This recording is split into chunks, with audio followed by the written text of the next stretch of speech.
You are listening to The Catholic Wire.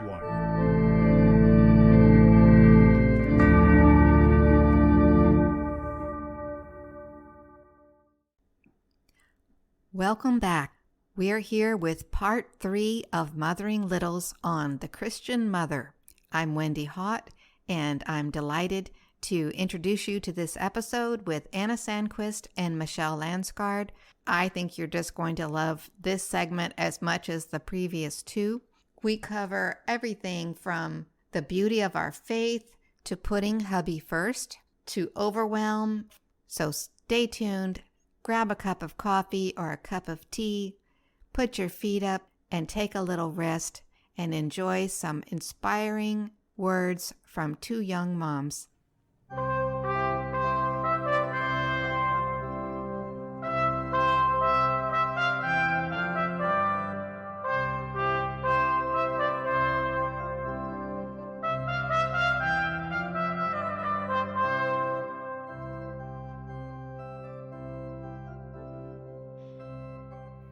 How do you find good movies?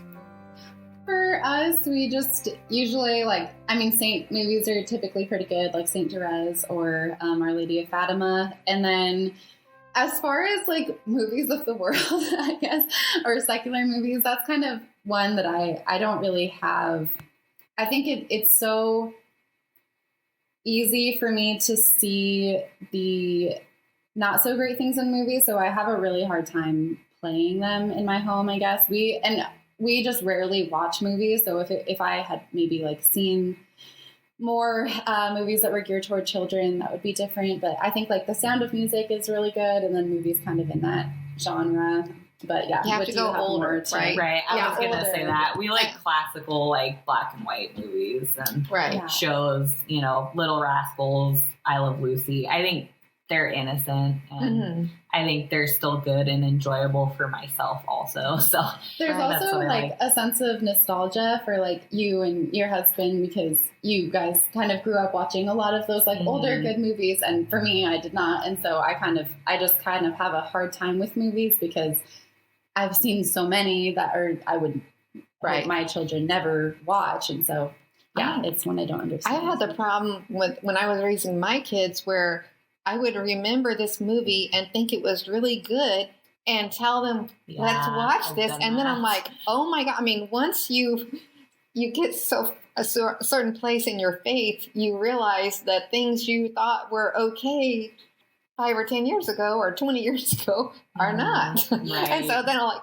turn it off. Yeah, you have to preview it again before showing your kids. What was I thinking when I thought this was a good movie? But it is watching movies as a child or as a younger person, you miss a lot of the things that they like to add in and just to make adults laugh or something like that, which is it's so sad that you can't, wholesome movies are so great, but there is the evil in the world that tries to make things impure or whatever it is.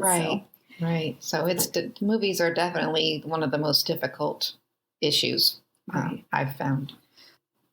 You want to talk about the beauty of our faith, how we pass along the beauty of our faith? But I mean, everything you're doing pretty much is passing along the beauty of our faith. I know Anna had mentioned little flowers. Did you want to talk about? Are your children in little flowers? Yes, mine are as well. Or my oldest daughter is. So, I think that there's so much to our faith that it's really important when children are little to teach them a love for God and that God loves them and how that applies to a lot of things during the day. Even the things that you see a sunset and you say, who made that sunset for you that you can see that? And God did, or who made you? Or if they get an owie or something like that, owie. And then it's a little, God is asking them to suffer that. And what good is a little owie if you can't offer it up? That is what it's for. God gives it to you so you can offer it up to him because you love him. And so there are just so many little things that we can thank God for and show our children that everything in this life has a purpose and it's from God. And even if we don't understand it at a certain time, there's nothing to be angry about. It all comes from God. So we have the little flowers meeting with the little girls at the church, and they learn like virtues and just have the friendship, which I think is very necessary, having good Catholic friends. And then, there's also that quote from Saint Therese, like, we are little flowers in God's garden. I think that's where the name of the group comes from. Mm-hmm. And so we're all different, but we need God's grace and just to know that he is there and to give our life to him as little flowers. So, right. And I would just add, like, making it fun and exciting and joyful and positive. I think that's a huge part of making the faith come alive for them, because they don't really want strict, and it's helpful when you can really add joy to the faith and celebrate feast days and cook awesome meals and, have parties and All Saints Day parties and feast days and celebrate, because I think that's really important. And I think it was St. John Bosco who said, have fun, just don't sin. And I think that's really helpful for me, because I can just be like, okay, we're doing what we should be doing, but we're having fun, and the kids are enjoying this, and they color the saint pictures. And it's really good if you can keep it lively and keep it interesting and fun. Yeah, and there's so much to celebrate. You get your birthday, your baptismal day, and then like your patron saints, and it's wonderful. Like, your kids are named after great saints, and then I think our kids are named after great saints too. So it's nice because you get like at least 3 or 4 days just for you to celebrate your name, your saint, your birthday, your baptism. So there's always like something during the year. So it's not just like, oh, drag, we have to say extra prayers on our feast day or something. Right. Like, it is an exciting celebration. Day. Right. Yeah. So every day you can celebrate. And there's so much creativity. I mean, so many opportunities for creativity. And I think that's something that's really missing out in the world, where the children are being fed everything. They don't get to imagine stories or acting out or just anything. But with the Catholic faith, there's just this constant flow of ideas on how to celebrate different feast days or whatever, or like you said, changing out your home altar to reflect the different seasons or different saints days or whatever. So I think that's really important, especially for starting to develop an idea about God and how much he loves us. You have to have an imagination to some extent. And so I think sometimes I feel like the world purposely tries to kill children's imaginations because they don't want them to develop that close relationship with God. Right. That's something that, I didn't have. I learned to pray the rosary when I was 17. And so I didn't know the mysteries. And so even now, like, I would hope that my children grow up learning them a lot better than I do. So I try to put forth that effort now to imagine, like, Mary going to visit her cousin Elizabeth and like them greeting each other like I would a friend, and even more so because they, St. John the Baptist and our Lord. And then that's something that your children, like in the book, How to Raise Good Catholic Children, it says, have your children act those things out. What would Our Lady do when she greets St. Elizabeth or just to reenact a saint's life, or there's so many saints to dress up as. It's so beautiful, and so many saints for every stage of your life. And so, like right now, I didn't choose a confirmation saint when I was a baby, but I never thought I would choose one. And then this past year on All Saints Day, I chose St. Anthony to be my confirmation saint. And he's actually the patron saint of housewives, which I didn't know until after I chose him. So I thought that was really nice. But I didn't know that either. Because I think it was I don't know exactly where he went, but maybe it was for the friars, and he had to do the cleaning and cooking dinner for them. And they actually didn't appreciate it at all. They were like really angry that he would clean the house and make food, because they said, we used to live in just filth before. Why can't we do that again? And so it's kind of funny. Like a kid. Oh my goodness. So there's always like a saint that you can relate to. And so when your child is going through something so great, their patron saints can help them. There's just a lot of like, you're not in this alone.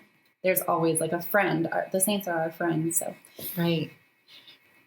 Let's talk about Sunday Mass, because a lot of people get concerned. I know that when we first had children, we were very worried about them making noise or misbehaving, and we didn't have any models. We didn't know what to do. Yeah. So, Michelle, give us your strategy for Sundays. Right. So pretty much how we do it is we like to first, I set out their clothes on Saturday night, so it's easy on Sunday morning. And that's kind of a super easy thing you can do to just make your morning run smooth. Something that's also really important is making sure they have some kind of breakfast, or not maybe a full breakfast, but at least a snack, like a banana or something before you leave, because otherwise they're starting off on the wrong foot. So making sure they're fed, making sure their clothes are set out. Those are two things you must do for myself. And then usually we will typically go to second mass. Sometimes we go to first, but my husband will keep the older children in the church and I keep the youngest. So currently I have my son, Quinn. He's about 18 months and he's in the cry room with me. And Ben has the girls in church with him. And it's kind of a gradual thing that we teach them how to act in church while they're in the cry room. So it's not a big change. But I think it's also important to make it somewhat of a big deal when they get to go into church. It's like graduating. So it's like, okay, you're a big kid now. There's a new baby. So you get to go into church, but you have to be quiet or else you will have to go back into the cry room. So we don't want them to think of the cry room as a good thing. Right. It's almost like that's the baby room. Like that's not for big girls. Right. So that's been helpful for us. And then just trying to make sure that they have books. We definitely have little missals or little prayer books for them. They have rosaries and just something to literally keep them occupied. And it's good. I think it's helpful. And I don't think there's anything wrong with letting them read saint books. And, but it just kind of helps the time go by faster. Cause I mean, it's long. I mean, imagine making your child just sit in one spot for an hour. Like it's hard, you know? So I think just making it special for them, making it so it's not just that they're just sitting in one place for an hour. And then we also like to make them kneel when we kneel, stand when we stand, sit when we sit. So they're also following the mass as much as they can. And when they do make noise, we'll take them out. Another huge incentive is donuts. Like if they're good, they get a donut. And we've totally gone Sundays where they don't get donuts and it's a big deal and they all cry, but you have to do it. You have to stick with your guns so that they believe you. But I think now we're in a pretty good routine of they're pretty well behaved on a general basis. And they typically get donuts, so everyone's happy. Your kids are pretty good in mass. That's good. Yeah, right now, so since we were in Oregon for all that time and mass was 3 hours away, we'd get to mass and then the children would want to get out and walk around, you know. So it's kind of difficult for that 3 years. We didn't feel like we really were present at mass very much. And so now that we're here. You were physically there, but you didn't feel like you were present. Right. Yeah. So because of the long drive. Like, yes, in the very back of the church and then having to come out a lot. And there wasn't a cry room actually. So that made a big difference. If there was, then I would have been able to have my children in there. And then, so it wasn't as easy. So now our Sunday routine is that my husband goes to the 8:00 mass and sings in the men's choir. And then he comes home. We live 3 minutes away. So this is what makes it possible. And I take we have our daughter have a snack or banana and like Cheerios or something before we go to mass. And she has her prayer books as well and her little veil. And she has like a church bag, which it's only for Sunday. So she just loves reading the books in there. And we have her kneel and stand and all of that with us as well and make the sign of the cross. And for me right now, we leave I take my oldest daughter and leave my son and my youngest daughter home with my husband, and that works really well for us. I know that Michelle, your parents did that when you guys were growing up, and it was like you get to go to Mass when you're 4 years old. And so I do take my 2-year-old sometimes if he ever wakes up and says, I want to come. And so I'll give him that chance, of course, because I'm like, yeah, you want to come, I will take you.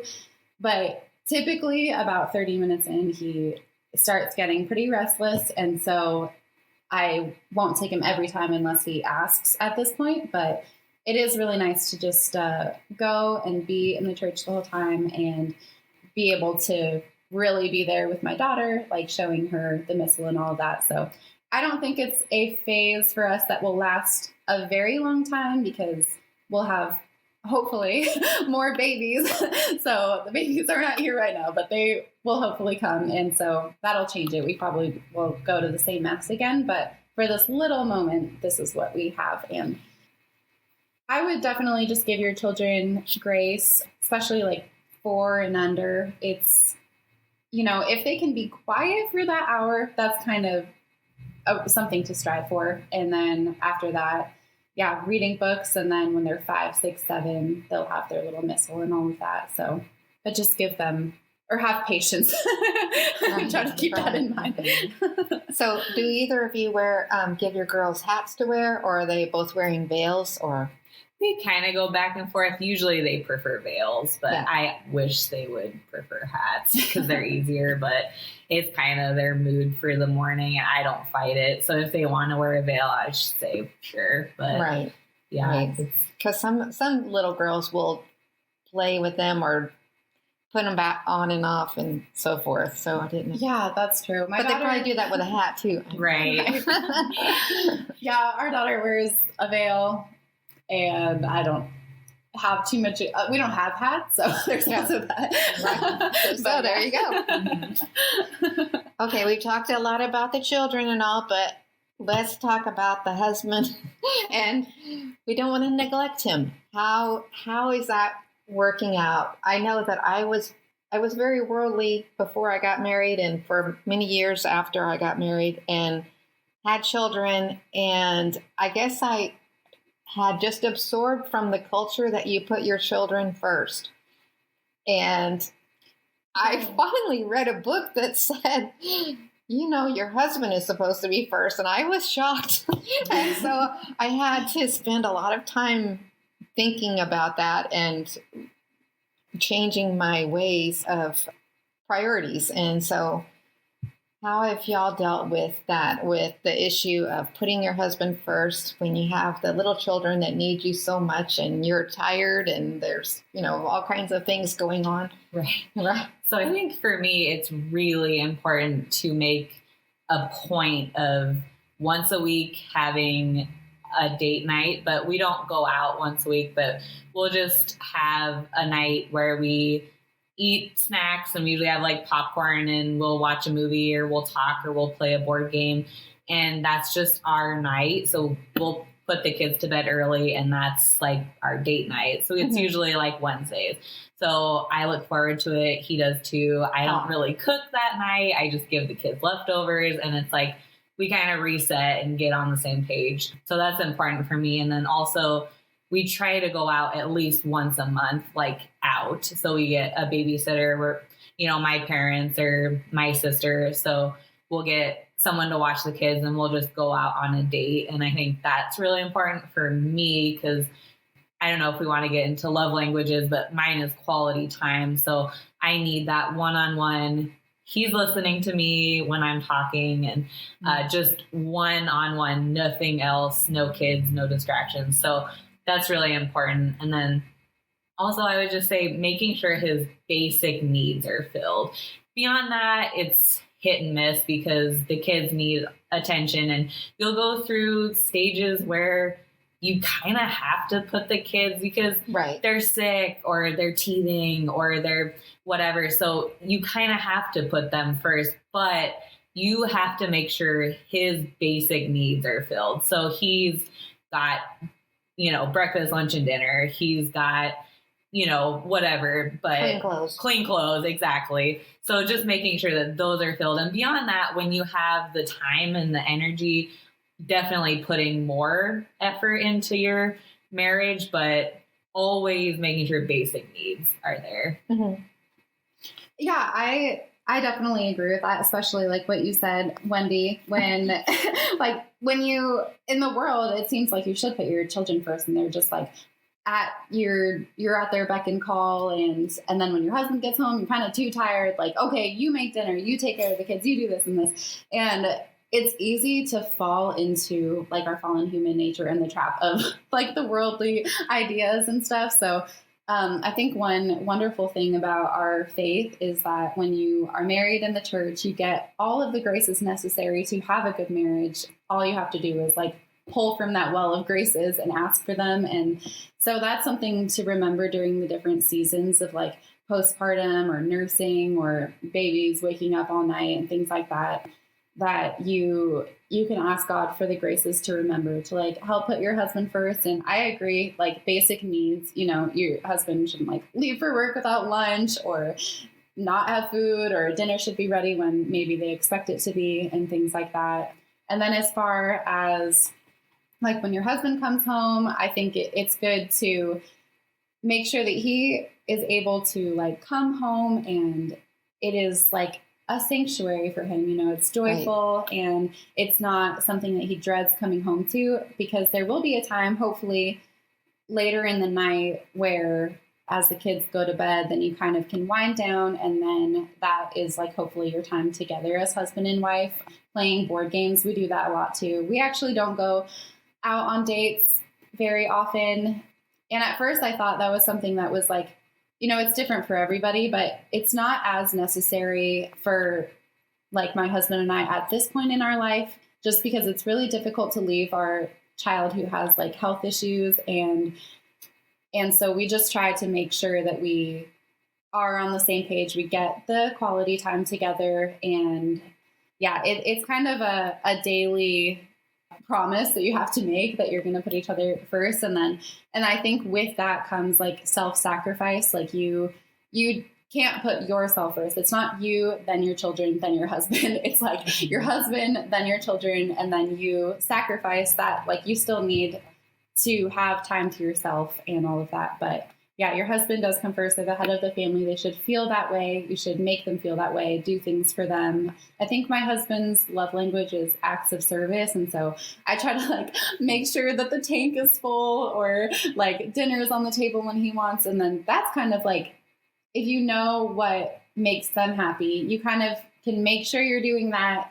And then when things get too busy and you can't do the rest of the things that you'd like for them, then you can just give yourself grace for that as well. I guess like giving yourself grace is kind of a big thing, but yeah, husbands do come first, and they should feel that way, and you should feel that way. And it is something that you have to pray about a lot and not listen to the world. Whereas like moms just get frumpy and chubby and let things happen to you and need to have a vacation away from the kids, like every couple months, like or whatever, like you, just kind of the opposite of what God established the family to be. So yeah, I think, Michelle, I think you guys do a really good job in your family. So I look up to you guys a lot. And then same with like the way that you were raised. Like I feel like your parents are really good examples of putting, or your father is the head of the family, or mom is the heart of the family, and then having that example. So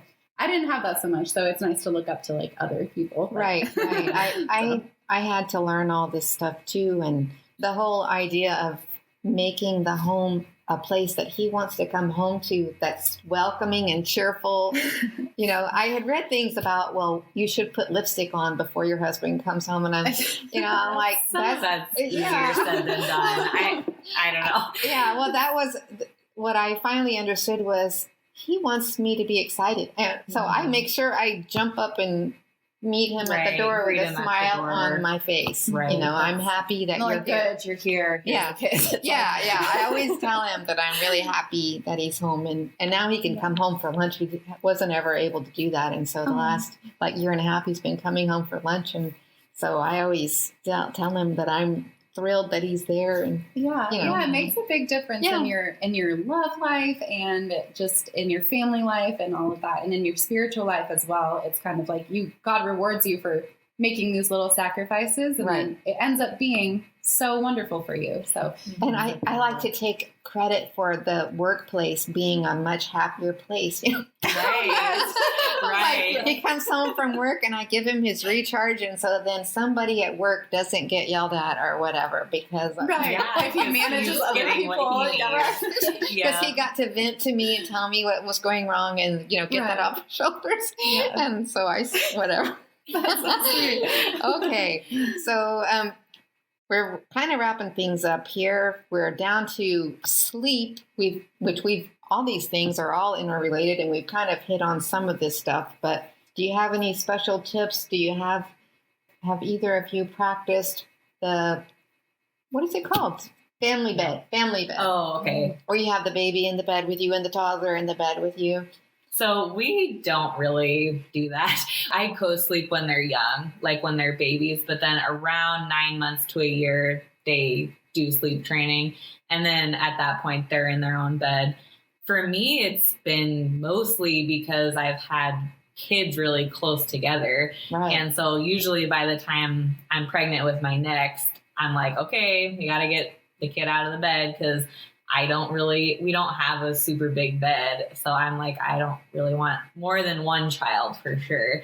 So, it's gone pretty well, honestly. Like they definitely get out of bed and come and want snacks and such. But I mean, it's typical kid stuff. We just put them back in and they're not bad. Like Quinn, my son, he's probably the worst, but he's getting over it. It's just, you put him back in bed every time he gets out and you make sure he has what he needs. And beyond that, I don't think it's terrible to let him cry for a little bit. And I think just making sure they know that your bed is not their bed because it's not, right. And I think that's helpful. And right now they're actually all in the same room, which is helpful, I think, because they kind of all rely on, it's like, okay, one of them goes to bed, they all go to bed. And it might not always be like that, but Quinn, I feel like he did better because he saw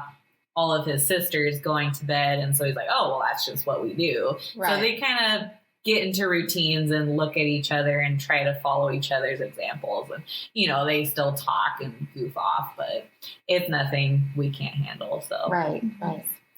Yeah, we are pretty similar. We kind of like the kids out of the bed at a certain age just because it is really nice to have your own bed. And it's also, I think, better for them because they get better sleep, not knowing that they won't just get up in the middle of the night so many times and come into your bed. That does happen. Like even now, our 4-year-old, our 2-year-old, and our 1-year-old all want to come into our bed. But my husband will put the older two back to bed, and then I am typically always in charge of the little baby. So it's pretty similar, like with you guys, Michelle, that our kids are, I think 6 months is kind of our beginning of the attempt to get them into their crib. With our youngest daughter, she actually stayed with us until she was a little over a year old. Actually, she went to bed in our bed and slept there the whole night, which was kind of long for us, but she had her issues. So, but yeah, I think it's really nice to, I would love to snuggle my kids all night long. I really would, but I have to respect that it is our bed and that they have their own rooms. And I think it's helpful to try and keep it that way as much as possible because I don't want my husband to have to just say, I'm not getting good sleep. I can't go to work in the morning, or I'm so tired all night. I want him to have his rest. And for me, I'm pretty resigned to waking up 6 times a night with my babies because it's always been that way for me since I started having them. Signed up for. So right. It's it would be nice to get a little more rest sometimes, but that's kind of just where you can offer those things up and try again the next night to get better sleep. But yeah, our youngest child always wakes up at least 4 times a night. And so even now, so that's kind of, I just go and put her back to bed and put my children back, or my husband puts our older children back in their beds. And then, it's all right. So neither one of you try to take naps It's rare. I mean, when my husband's home on a Saturday, now and then I will, but I just know that I'm going to get woken up and I'll be mad. So it doesn't typically happen. It'd be awesome. I think we have like similar personalities in that way, because I know a lot of moms who just like, they need their nap, and everybody needs something, you know, but I think like for Michelle and I, we have the similarities of like, we like to just keep going. Yeah. Go. I remember wanting to take a nap, but I could never go to sleep. I never could. Now I can, but that's age, I guess. Okay. Yeah. So what's the one thing that has to get done for you to be not happy, but, you know, for you to maintain your sanity, I guess. Right. So I would say I have two things. I would say as long as we pray the rosary and as long as my house is clean, I can sleep well at night. Okay. Generally. I mean, we just talked about not being able to sleep, so I guess that wasn't a good example, but you know what I mean? So I think that as long as, I have to do the dishes, I have to straighten up, I cannot wake up to a messy house or else my day is just absolutely destroyed. And I have tried to just let it go and relax, but I can't. So for me, it's just basic cleaning, dishes, waking up to a clean house, and also, having prayed the rosary. Because if I haven't done those two things, I will literally lay in bed and feel the guilt and just be like, I need to get up, I need to clean, I need to pray the rosary, and I'll just keep thinking about it, and I literally can't sleep. Mm-hmm. So as long as those two things are done, for me, it's just like it saves my sanity. Yeah, I totally agree with having the house cleaned like the night before, because that really makes such a big difference. And you're not already behind when you wake up. So that is probably like number one on my list, just as far as like practicality goes. Otherwise, I think it's really important to, keep your spiritual life up as much as you can. You know, it's different. You can't always say all of the prayers all day long and do spiritual reading every day and all of that, but just always putting forth the effort. And the bishop said in our ladies retreat last year that it's just really good to have, as parents, like, let your husband take a silent retreat and let yourself take a silent retreat and try and spend that time with God, whether it's like, it doesn't have to be super often, but even like 20 minutes of time to just like spend with God. And typically I would like to spend that time in the morning to start the day, but it's always good if you're kind of feeling overwhelmed, just go to God and he will refresh you. And so that's something to remember, because it is easier said than done sometimes, but I think that if you do that, you will see that it helps so much. And waking up to a clean house is just right up there as well, because it makes a big difference. Right. You're not starting behind the ball already. Yeah. So we just kind of talked about overwhelm, but I will specifically ask you about times where you felt completely overwhelmed and how you overcame it. And maybe do you now know that this is the kind of thing that could cause you a big problem and have figured out how to avoid it, or it's just one of those things that you know is going to happen with the next child? That's why I hate that word, kid. So for me, I can think of two times that I've been completely overwhelmed. The first one was when we first moved out here. I had my daughter, Claudia. She was born in August, so that winter was very hard. My husband was working about an hour away, and he had very long hours, and I just didn't see him much. I had a 2-year-old, a 1-year-old, and a newborn. Oh my and it was probably the worst winter I can remember out here. It snowed for 4 months, and I was trapped inside, and I absolutely hit rock bottom. And I called my brother, Father Philip, and he gave me really good advice, and it was so practical. He just said, when you hit rock bottom, there's nowhere to go but up. And that's kind of stuck with me, and I've kind of remembered that a lot. And then another thing that I really try to go back to when I hit rock bottom is just I really like the St. Francis prayer, the Lord make me an instrument of thy peace.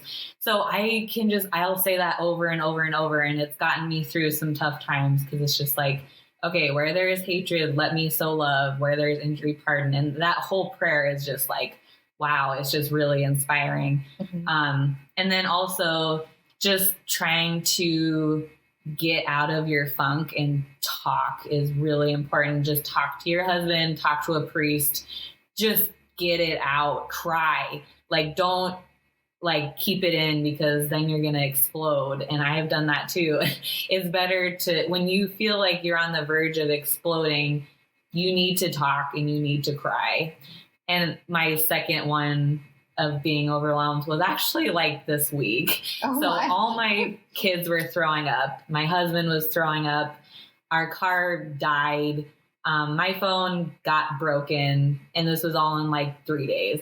So I was at a very low point. Your main ways of getting communication with other people, with the outside world, your car and your phone are gone. Right. So luckily I had an old phone and I made it work, and so that worked out. But yeah, it was hard. And I was like, okay, I am going to let myself hit rock bottom. And I think it's important to accept that you are at a low point. Do not think, okay, well, this could happen.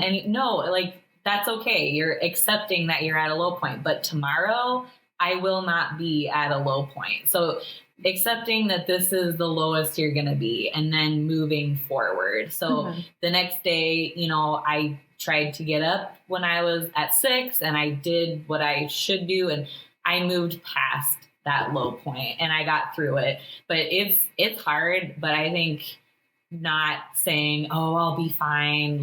No, you're not. And it's okay. You're accepting that and you're talking about it. And I think, just having that outlet is super important when you hit rock bottom. Mm-hmm. Yeah, that's definitely good to remember. Just accept that you're there and recognize it. Right. And not try to do all of the things that you would do when everything is going well, because right now you have to focus on getting through the tough time, and you don't have to do all the extra things. And for me, my lowest rock bottom point was last year, just because my daughter had health issues. She was severely dehydrated for months, and I couldn't figure out how to help her. She would daily just get worse and worse and worse. She'd wake up and just be super bloody and have a whole bunch of external injuries, and we couldn't figure out the cause of it. So it was really difficult. I cried pretty much every day, just over I did not know what to do, and I felt like I was at my max capacity for suffering, I guess, just as far as trials come. God doesn't ever send you more than you can handle, but sometimes it's right up there, just the maximum that you can handle. And I accepted that, but it doesn't mean that in that time of suffering that you're going to look at everything so joyously. That's why I said, as sorrowful, yet always rejoicing, just to remember to rejoice. And sometimes that's just the most that you can do, is just remember that God gave you this cross. He weighed it for you. It's not more than you can handle. And something good comes of it. And you might not see that, but now in retrospect, I see with all of that suffering that our family went through, I see the good that came from it in our family. But it was tough with my friend relationships, my family relationships, my daily life, my relationship with myself. It couldn't be the wife and mother that I wanted to be at that time, because my child is suffering. And so that's just something I think it's really helpful. In that time, I listened to the book Uniformity with God's Will. So it's not conforming your will to God's, it's unifying or uniting your will with His. You want His will and not yours. I don't even have a separate will. And so that really kickstarted that spiritual journey for me, just not wanting anything but what He wants for us. And it helps a lot with the daily sufferings because, like a couple months ago, my son threw up on me many times, and there's like potty training, and there's so many things that are out of your control that it's like, I am covered in things I don't want to be covered in. And everybody is sick, and like nothing great is happening right now. And so it's just kind of like, you're going to go through those points as a mother and just as an individual.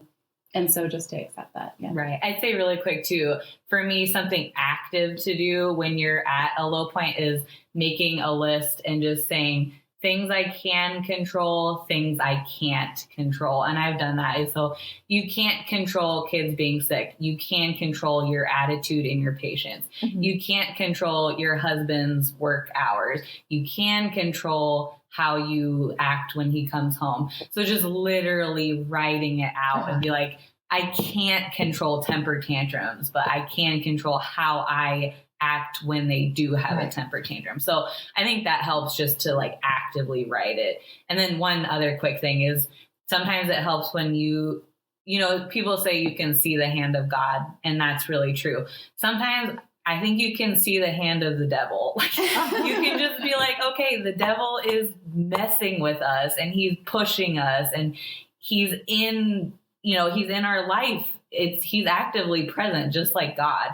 But thinking about it is helpful because you can be like, he's not going to win. He is not in charge of me. I can beat him. And it helps because it's like, okay, now I'm in charge of this. I am going to beat the devil. And it's like, it's just kind of a fun way to look at it. Especially if you have like a competitive personality, which I think we both kind of do. Mm-hmm. So it's like, you want to know that you're going to conquer it with God's help, conquer the evil. And so, yeah. Those were both really excellent. Any suggestions on ways that you could be more supported as a mother within your parish, within your family, friends? Are there, any specific things that you wish that people would think about? So I would say just really simple. It's super nice to be complimented because a lot of times as a mom, you're pregnant, you're nursing, you don't feel pretty. So I think just literally telling someone, I like your outfit. Like, you look really nice today. I definitely enjoy when people tell me that. It's like, oh, okay. You make that outfit look stunning. Right, exactly. Just little things. It's like, oh my goodness, I'm still a person. I'm not just like, a baby machine. It's like, okay, I'm still pretty or whatever. And then just having support, being able to talk to people and, having them tell you you're doing a good job. That's really important. And I get that a lot. This is a great parish. I mean, people always tell me you have the greatest kids, and it means a lot. I mean, I really like hearing that because it's like, I'm doing something right. I'm doing my job, and it helps so much hearing it. And then the last I would say would just be babysitting. I mean, if anyone wants to babysit, there you go. Just tell me. So, but babysitting is a huge way to help out a family, and especially like if you have older kids, like you don't have to babysit, but maybe your older kids can come and like babysit, especially because if your kids are at a certain age, they're ready to be babysit. It's almost just like a play date, just with an older kid. Yeah, I agree that saying nice things is really wonderful. And so sometimes God kind of keeps that from you as like if you're kind of in a struggle, and there's a good purpose for that. But aside from those times, it's so nice to hear someone say something nice because you can't rely on knowing that other people are complimenting that person. A lot of times, like when my daughter was going through a big struggle, I felt like all I was hearing from like a lot of people was like, oh, why aren't you doing anything to help her or things like that? And I'm like, everybody is saying that. And I know they don't individually mean like they don't want me to feel that way or something, but wow, I did not get a compliment like for a lot of that time, which is like, compliments, but they do really help. And especially like, a new mother or when someone just had a baby, that they are like trying to accept. Like as women, I feel like it's hard to go through the weight gain and weight loss over and over. And especially as women, because like vanity is kind of like a thing that women tend towards, and you just want to know that you look presentable. And so I think trying not to judge other families for, like my husband would say, he would see a child suffering and think, yeah, why aren't your parents like doing more to help you? Like, I can clearly see you have a problem. And now that we've gone through that, it's like, yeah, you have to just, everybody has their own battle, and they might be doing better than you. Think of yourself like you're doing worse than everyone, and don't think that you're better than another family just because of what you see on the outside, because they could be way more like sanctified than you are. And so like even St. Francis, like he always thought, I am the biggest sinner, I am the worst. And getting to that point in your life where you try to say that all the time and think of yourself as the worst, it brings you to like such a peaceful time where you're not just trying to compete with everyone thinking I'm better. And so yeah, not exactly an active thing to do, but it is good to just like always work on humility and always work on charity, I think are the two things. So yeah. Yeah, that's very helpful, because I didn't even think about that. So the thing that you were both saying about just every so often compliment these moms and, tell them, hey, you're doing a good job. You look great. You've got things together. Good for you. So yeah, that's so easy to do. Right. Yeah. It doesn't take any time or effort. Like, it can mean a lot. I mean, it's made my day before when some random person tells me I look nice. It's just like, it helps. It's like, okay, I'm still a person. Yeah. And like, be honest, if you don't think that someone is doing a great job at something, there's always something that someone is doing a good job at. So like, look for that thing and compliment it. And that goes a long way. So yeah, that's a really good. Okay, so we have covered a ton of things. I mean, look, we've got 2 hours on here. Y'all, this is incredible. So we want to sum things up. What would you like the listeners to take away most from this podcast? I would say just pray a lot. Try and keep God first, your husband second, your children third. And remember that this is our vocation. It's our calling. And it means so much that God put us on this earth to be a mother and to have these beautiful children. And really our only job is to get to heaven and to bring our children to heaven with us and our husband. So I think that's just important. If anything else you do in life, anything else really doesn't matter. As long as you get to heaven and you bring your family with you, that's all that counts. So just striving every day to make sure that you're on the right path and that you get each other to heaven. I think that's the most important. Absolutely.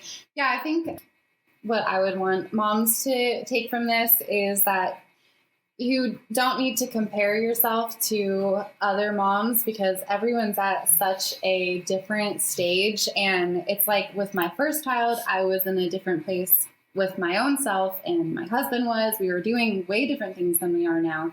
And God gives you the grace to get through and the wisdom as you get older. And yeah, do not compare your life to another mom's. And one example of this is that there's a family that I really look up to. They have a lot of vocations in their family. That's what I want. That's my goal. I hope I have children who have religious vocations and things like that. But I don't necessarily want to live my life exactly like that family, So just take what you can from other families, be inspired, but don't do things another way just because someone else does them that way. So I see that a lot with young moms, and I did that a lot as a younger mom. And it just, it takes your joy away, not living in the moment. And yeah, I think all moms are doing their best and doing a wonderful job. And if you don't agree with what someone else is doing, do things your own way, and it's fine. And God will help you. And always remember that He gave you the graces, and all you have to do is take from that well of graces that He has provided for you. So God is with us in all of this. And I think that's kind of like the gist of Catholic motherhood is why go through it when you can't when you don't have an inspiration like the Holy Family to help you. And yeah, that's all. Oh, great.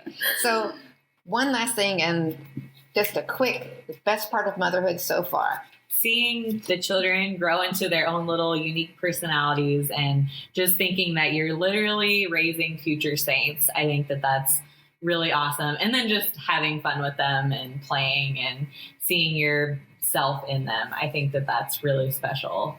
So, yeah, that's super good. I had a hard time thinking of an answer for this just because it's so complex all the time. But I think that really does sum it up, especially like you can learn so much from teaching your children the faith. So just take advantage of that time and then appreciate them and spend time with them. The other day, I just played like dress up with my daughter. The other kids one was sleeping and my son was just playing in his own room, which is kind of rare that they're not together. But I got to just like get to know her on a different level of like being imaginative with her. And I think you can take so many opportunities through the day to love your children in a new way and just appreciate this gift and choose motherhood. Don't choose to look for yourself outside of the home so much. I think it's important to be in the home and God will work through you in that way. So very good. Well, thank you, ladies, so much. It has been wonderful. I have enjoyed it. It was like just having a tea party or something with y'all today. So sweet. I mean, I'll be on cloud 9 for the rest of the day. So, Michelle, thank you very much. Thank you so much. Yeah, thank you guys. Thank you, Wendy. Anna, it was glad wonderful. You were on here, Michelle. That helped a lot. Yeah, you do. It helps to bounce things off. Right. Yeah, super inspiring. It's so nice to just talk as mothers. So, lend the time. So this has been an episode of The Christian Mother, and we are a production of the Catholic Wire. Please pray for our apostolate, and remember St. Anne is our patron for this channel, so we ask for her intercession. Thank you, and goodbye. Y'all can all say goodbye. Bye. God bless you. Thank you for listening to the Catholic Wire. If you have found this show helpful, please say a prayer for all our collaborators. Don't forget to subscribe to our channels and share with your friends. For questions and comments, you may contact us at thecatholicwire.org.